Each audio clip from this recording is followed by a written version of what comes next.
வணக்கம் and welcome to delight cinemas. இன்னைக்கான இந்த சினிமா அப்டேட்ஸ் வீடியோவில் ஃபஸ்ட்டு நம்ம பார்க்க போகிற அப்டேட் எந்த படத்தை பற்றி அப்படின்னு பார்த்தீங்கன்னா, உலகநாயகன் கமல்ஹாசன், சூப்பர் ஸ்டார் ரஜினிகாந்த் இவங்க ரெண்டு பேரும் சேர்ந்து நடிக்கிற KHRK ப்ராஜெக்ட். ஸோ இந்த படத்தோடைய ஷூட்டிங்கை பொறுத்த வரைக்கும் இந்த வருஷம் ஆகஸ்ட் இல்லைனா செப்டம்பரில் ஷூட்டிங் ஆரம்பிச்சிருவாங்க அப்படிங்கிற மாதிரி தான் நியூஸ் வந்தது. ராஜீவ் மேனனே ஒரு இன்டர்வியூவில் வந்து சொல்லியிருந்தாரு. ஆனால் இப்போ வர நியூஸ் என்ன அப்படின்னு பார்த்தீங்கன்னா, ஷூட்டிங் வந்து தள்ளி போகும், ஆகஸ்ட்டில் ஸ்டார்ட் பண்ணுற மாதிரி தெரியல. இந்த வருஷம் எண்டு டிசம்பரில் வந்து ஷூட்டிங் ஆரம்பிக்கலாம், அப்படி இல்லைனா அடுத்த வருஷம் தான் வந்து ஸ்டார்ட் பண்ணுவாங்க அப்படிங்கிற மாதிரி சொல்லப்படுது. அதுக்கான ரீசன் என்ன அப்படின்னு பார்க்கும்போது, ஒரு பக்கம் சூப்பர் ஸ்டார் நடிச்சிட்டு இருக்கிற ஜெயிலர் 2 இன்னுமே வந்து ஷூட்டிங் முடியல, சீக்கிரம் முடிச்சிருவாங்க. அதுக்கப்புறமா போஸ்ட் ப்ரொடக்ஷன் ஒர்க் இருக்கு. படத்தோடைய ரிலீஸே வந்து பார்த்தீங்கன்னா செப்டம்பர் அக்டோபர் தான் வந்து பிளான் பண்ணுறாங்க.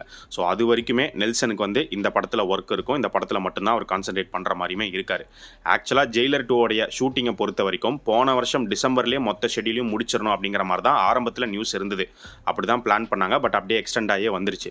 ஸோ ஜெயிலர் 2 முடிக்கணும். அதுக்கப்புறம் தலைவர் 173 பார்த்தீங்கன்னா கொஞ்சம் டிலே ஆயிடுச்சு. முன்னாடியே வந்து ஷூட்டிங் ஆரம்பிச்சிருக்க வேண்டியது. இந்த மாசத்துலேருந்து இப்போ ஷூட்டிங்கை ஸ்டார்ட் பண்ண போகிறாங்க. இது சூப்பர் ஸ்டாரை பொறுத்த வரைக்கும். இன்னொரு பக்கம் உலகநாயகன் கமல்ஹாசன் எடுத்துக்கிட்டோம் அப்படின்னா, அவர் அடுத்து ஹீரோவாக நடிக்க போகிற KH237 அந்த ப்ராஜெக்ட்டும் கிட்டத்தட்ட டிலே தான். எலெக்ஷன் முடிஞ்ச உடனே ஆரம்பிச்சிரும் அப்படின்னு சொன்னாங்க. பட் இப்போ வரைக்கும் ஆரம்பிக்கல, ஒர்க் போயிட்டு இருக்கு. இதுக்கப்புறம் தான் ஷூட்டிங் போக போகிறாங்க. பட் அந்த ப்ராஜெக்ட் வந்து ஒரு குவிக்கான ஒரு ப்ராஜெக்டாக தான் இருக்க போகுது. ஸோ அதனால் இந்த KHRK ப்ராஜெக்ட் வந்து ஷூட்டிங் கொஞ்சம் டிலேவாக தான் வந்து ஸ்டார்ட் பண்ணுற மாதிரி இருக்காங்க. அண்ட் படத்தோடைய ரிலீஸை பொறுத்த வரைக்கும் ஒருவேளை ஷூட்டிங் ஆரம்பித்து ஃபாஸ்ட்டாக இந்த ப்ராஜெக்டை முடிக்கிற மாதிரி பிளான் பண்ணாங்கன்னா, ரொம்ப ஃபாஸ்ட்டாலாம் முடிச்சிட முடியாது, ஏன்னா ரெண்டு பெரிய லெஜெண்ட்ஸை வச்சு எடுக்கிறாங்க. பட் ஓரளவுக்கு சீக்கிரமாக முடிக்கிற மாதிரி அவங்க பிளான் பண்ணாங்க அப்படின்னா, அடுத்த வருஷம் செகண்ட் ஹாஃபில் இந்த படத்தை எதிர்பார்க்கலாம். ஃபெஸ்டிவல் ரிலீஸ் தான் கண்டிப்பாக நடக்கும். ஸோ ஒன்று அடுத்த வருஷம் பூஜா ஹாலிடேஸ், அப்படி இல்லைனா தீபாவளி ரிலீஸ் ஆகிறதுக்கு நிறைய வாய்ப்புகள் இருக்குது. இல்லை ரொம்ப பொறுமையாக பார்த்து நிதானமாக தான், இப்போ எப்படி ஜெயிலர் 2 படத்தை நெல்சன் ரொம்ப ஸ்லோவாக கரெக்டாக பார்த்து எடுக்கிறாரோ அதே மாதிரி தான் அந்த ப்ராஜெக்டையும் அவர் பண்ண போகிறாரு அப்படின்னா, அப்போ அதுக்கு அடுத்த வருஷம் 2028 தான் KHRK ப்ராஜெக்ட் வந்து ரிலீஸ் ஆகிற மாதிரி இருக்கும். இந்த ப்ராஜெக்ட் அனௌன்ஸ் பண்ண டைமில் உலகநாயகன் இந்த ப்ராஜெக்ட்டை பற்றி பேசும்போது என்ன சொல்லியிருந்தாரு அப்படின்னு பார்த்தீங்கன்னா, இப்போ வந்து நம்பர் ஆஃப் ஷூட்டிங் டேஸ் ஒவ்வொரு படத்துக்கும் ரொம்ப அதிகமாக எடுத்துக்கிட்டு போயிட்டே இருக்காங்க. அதை வந்து கண்ட்ரோல் பண்ணணும், காஸ்ட் கண்ட்ரோல் மெயினாக முக்கியமாக பண்ணணும். ப்ரீ ப்ரொடக்ஷன் பிளானிங்கில் கரெக்டாக இருந்துட்டோம், அதில் நிறைய டைமை இன்வெஸ்ட் பண்ணோம் அப்படின்னா ஷூட்டிங் டேஸை வந்து நம்ம குறைச்சிடலாம் அப்படிங்கிற மாதிரி அவர் சொல்லியிருந்தாரு. மேபி அந்த ஐடியாவை தான் இப்போ KHRK ப்ராஜெக்ட்டுக்கு இம்ப்ளிமெண்ட் பண்ணுவாங்க அப்படின்னு நினைக்கிறேன். ஸோ ஷூட்டிங் ஆரம்பிச்சாதான் எப்படி போக போகிறாங்க, என்ன பண்ணுறாங்க அப்படிங்கிறத தெரியும். வெயிட் பண்ணி பார்ப்போம். அண்ட் இந்த KHRK ப்ராஜெக்ட்டில் கண்டிப்பாக சூப்பர் ஸ்டார் உலகநாயகன் கூட நிறைய ஆர்டிஸ்ட் ஒன்றா சேர்ந்து நடிக்க போகிறாங்க. அந்த வகையில் ஆக்டர் வையாபுரி அவர் வந்து ஒரு பேட்டி கொடுக்கும்போது என்ன சொல்லியிருந்தாரு அப்படின்னு பார்த்தீங்கன்னா, இந்த KHRK ப்ராஜெக்டில் நான் இவங்க ரெண்டு பேர் கூட சேர்ந்து நடிக்க போகிறேன் அப்படின்னு தான் நினைக்கிறேன் அப்படிங்கிற மாதிரி ஒரு பதில் கொடுத்துருந்தாரு. ஆக்சுவலாக அவர் இந்த படத்தில் இருக்காரு அப்படின்னு தான் வந்து சொல்லப்படுது. ஸோ உலகநாயகனுடைய நிறைய படங்களில் வையாபுரி அப்பியராக இருக்காரு. இந்த படத்துலையுமே கமல் கேங்கில் ஒரு ஆளாக தான் வந்து வரப்போறாரு. சந்தான பாரதியும் இந்த படத்தில் இருப்பார் அப்படின்னு தான் நியூஸ் இருக்குது. அந்த வகையில் ரஜினி கேங்கில் ரஜினி கூட யார் யாரெல்லாம் நடிக்க போகிறா அப்படிங்கிறது இன்னும் கிளியராக தெரியல. ஸோ இந்த மாதிரி இன்னும் நிறைய அப்டேட்ஸ் கொஞ்சம் கொஞ்சமாக இந்த படத்தை பற்றி வர ஆரம்பிக்கும் அப்படின்னு நினைக்கிறேன். வெயிட் பண்ணி பார்ப்போம். கல்கி 2 படம் எடுத்துக்கிட்டோம் அப்படின்னா ஷூட்டிங் முன்னாடியிலேருந்தே ஆரம்பிச்சு போயிட்டு இருக்கு. இப்போ வரைக்குமே 2 ஷெட்யூல் மூவி டீம் கம்ப்ளீட் பண்ணி முடிச்சிருக்காங்க. இதை டைரக்டரே வந்து அஃபிஷியலாக கன்ஃபார்ம் பண்ணியிருக்காரு. ஸோ பார்ட் 1ல தீபிகா படுகோன் ப்ளே பண்ண கேரக்டரில் இந்த பார்ட் 2ல வந்து பார்த்தீங்கன்னா சாய் பல்லவி நடிக்கிறாங்க. அவங்க தான் வந்து ரீப்ளேஸ் பண்ணியிருக்காங்க. ஸோ ஆரம்பத்தில் பார்த்தீங்கன்னா சாய் பல்லவி நடிக்க போகிறாங்களா இல்லை ஆலியா பட் நடிக்க போகிறாங்களா அப்படிங்கிற மாதிரி ஒரு நியூஸ் இருந்தது. அதுக்கப்புறம் தான் சாய் பல்லவி வந்து ஃபைனலைஸ் ஆனாங்க. இப்போ ஒரு புது நியூஸ் வந்திருக்கு, ஆலியா பட்டும் இந்த ப்ராஜெக்ட்குள்ளே வந்திருக்காங்க அப்படின்னு. ஆலியா பட் வேற ஒரு கீ ரோல் இந்த பார்ட் 2ல ப்ளே பண்ணுறாங்க அப்படிங்கிற மாதிரி சொல்லப்படுது.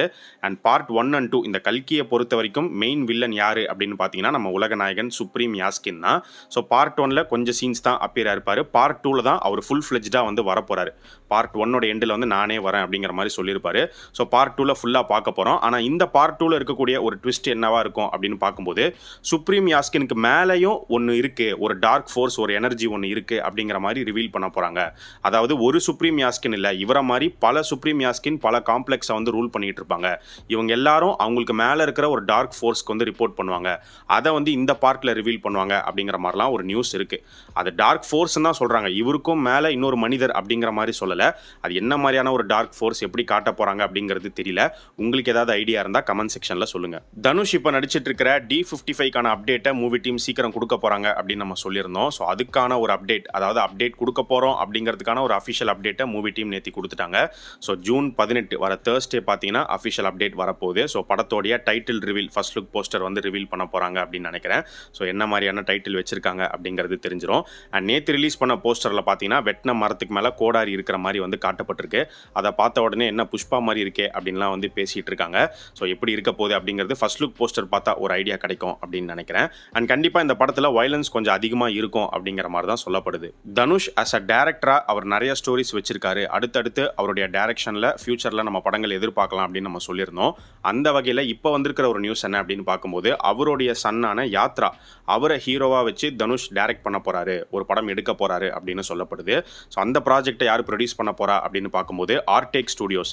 இப்போ D55 வந்து பார்த்தீங்கன்னா ஒண்டர் பார் ஆர்டெக் ஸ்டுடியோஸ் ரெண்டு பேரும் கம்பைன் பண்ணி தான் ப்ரொடியூஸ் பண்ணுறாங்க. ஸோ அதே மாதிரி தான் இந்த ப்ராஜெக்ட்டுமே வந்து ஒண்டர் பார் ப்ளஸ் ஆர்டெக் ஸ்டுடியோஸாக தான் இருக்க போகுது அப்படின்னு சொல்லப்படுது. அண்ட் இந்த படத்துக்கான ஷூட்டிங்கை பொறுத்த வரைக்கும் இந்த வருஷம் எண்ட் இல்லைனா அடுத்த வருஷம் தான் ஸ்டார்ட் பண்ணுற மாதிரி இருக்கும் அப்படின்னு நியூஸ் வந்துட்டு இருக்கு. அண்ட் இந்த ப்ராஜெக்ட்டுக்கு வேல்ராஜ் அவர் தான் சினிமாட்டோகிராஃபி பண்ண போறாரு அப்படின்னும் ஜிவி பிரகாஷ் தான் மியூசிக் பண்ண போறாரு அப்படிங்கிற மாதிரியுமே ஒரு நியூஸ் இருக்கு. வெற்றிமாறன் இயக்கத்தில் எஸ்டிஆர் இப்போ நடிச்சிட்டு இருக்கிற அரசன் படத்துக்கான ஷூட்டிங் பயங்கர பரபரப்பாகவே போயிட்டு இருக்கு. ஸோ இந்த தீபாவளி அரசன் தீபாவளியாக தான் இருக்க போகுது, அதில் மாற்று கருத்தே இல்லை அப்படின்னு நினைக்கிறேன். அண்ட் இந்த படத்தில் நிறைய ஆர்டிஸ்ட் வந்து நடிக்கிறாங்க. யார் யாரெல்லாம் இருக்காங்க அப்படிங்கிறத நம்ம ஏற்கனவே சொல்லியிருந்தோம். ரீசெண்டாக பார்த்தீங்கன்னா விக்ராந்த் வந்து ஷூட்டிங்கில் ஜாயின் பண்ணியிருக்காரு அப்படின்னு நியூஸ் வந்துருந்துச்சு. டூரிஸ்ட் ஃபேமிலி கமலேஷ் அந்த பையனும் இந்த ப்ராஜெக்ட்டில் வந்து இருக்கான். ஸோ அந்த வகையில் இப்போ லேட்டஸ்ட்டாக வந்திருக்கிற இன்னொரு நியூஸ் பார்த்தீங்கன்னா KPY சரத் அவருமே இந்த படத்தில் ஒரு கேரக்டர் வந்து ப்ளே பண்ணுறாரு. இது அவரே ஷூட்டிங் ஸ்பாட்ல இருந்து ஒரு செல்ஃபி வீடியோ எடுத்து ஒரு போஸ்ட் போட்டு வந்து கன்ஃபார்ம் பண்ணியிருக்காரு. வடச்சென்னை படத்தில் ஆண்ட்ரியா கூட வயசான குறி சொல்கிற ஒரு பாட்டி அம்மா நடிச்சிருப்பாங்க. அவங்களே பயங்கர ஃபேமஸ் ஆயிட்டாங்க இந்த படத்துக்கு அப்புறமா. ஸோ அவங்க வந்து இந்த அரசன் படத்துலையும் இருக்காங்க. ஆரம்பத்தில் நடந்த கோவில்பட்டி ஷெட்யூலில் அவங்களுமே ஜாயின் பண்ணியிருக்காங்க அப்படிங்கிற அப்டேட்டை அப்போவே நம்ம கொடுத்துருந்தோம். இப்போ அந்த அப்டேட்டை அந்த பாட்டி அம்மாவே அஃபிஷியலாக கன்ஃபார்ம் பண்ணியிருக்காங்க. இப்போ ரீசெண்டாக ஒரு சேனல் பார்த்தீங்கன்னா அவங்கள போய் இன்டர்வியூ எடுத்திருக்காங்க. அதில் நீங்கள் அரசன் படத்தில் இருக்கீங்களா அப்படின்னு கேட்டதுக்கு ஆமாம் நான் போய் நடிச்சுட்டே வந்துட்டேன், கோவில்பட்டி ஷெட்யூல் வந்து நான் கூப்பிட்டாங்க, நான் போயிட்டு வந்தேன் அப்படிங்கிற மாதிரி அவங்க சொல்லியிருக்காங்க. ஸோ அவங்க வந்து கொஞ்சம் உடம்பு சரியில்லாமல் இருந்திருக்காங்க, கால்லாம் நடக்க முடியாமல் இருந்திருக்காங்க. ஸோ அவங்களுக்கான ட்ரீட்மெண்ட் வசதி எல்லாமே வெற்றிமாறன் அவர் தான் பார்த்து கொடுத்து அவங்கள எல்லாத்தையும் சரி பண்ணி அவங்கள அதுக்கப்புறமா கோவில்பட்டி ஷெட்யூலில் கூட்டிகிட்டு போய் நடிக்க வச்சிருக்காங்க. ஸோ அங்கே எப்படி எக்ஸ்பீரியன்ஸ் இருந்தது அப்படின்னு கேட்டதுக்கு அவங்க என்ன பதில் கொடுத்துருக்காங்கன்னு பார்த்தீங்கன்னா, வடச்சென்னை படத்தில் நான் வந்து எப்படி டயலாக் பேசுவானோ அதே மாதிரி தான் இந்த அரசன் படத்துலையுமே இருந்துச்சு. அதாவது அந்த படத்தில் பார்த்தீங்கன்னா இவங்க எல்லாத்தையுமே வந்து ப்ரிடிக்ட் பண்ணுற மாதிரியே தான் இருக்கும், இப்படி அடுத்து நடக்க போகுது அப்படின்னு. அதே மாதிரி தான் இந்த படத்துலேயே எனக்கு டயலாக்ஸ் கொடுத்துருந்தாங்க அப்படிங்கிறத அவங்களே கன்ஃபார்ம் பண்ணியிருக்காங்க.